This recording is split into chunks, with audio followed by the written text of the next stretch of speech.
За прв пат од отворањето од годинава не е распишан конкурс за запишување нови студенти на економскиот факултет во Кочани.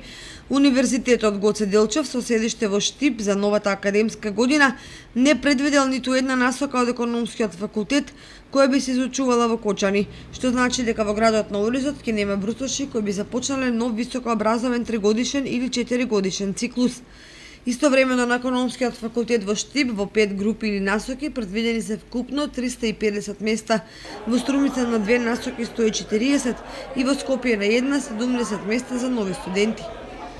Таквиот потек на Универзитетот Гоце Делчев засега не значи целосно затворање на Кочанската високообразовна установа, бидејќи започнатите студии од минатите години ќе продолжат со работа. Меѓутоа, во одредени образовни кругови во општината, ваквата одлука толкуваат како почеток на крајот на универзитетскиот живот во Кочани. Во изминатите 2 дена и денеска, додека на другите факултети во Источна Македонија врија од студенти, факултетот во Кочани е затворен од влезната капија во дворот до влезната врата во објектот на комплексот Асном. Ги нема брусошите и вообичаената гужва околу комплетирањето на документацијата за поднесување пред шалтерите на студентски прашања.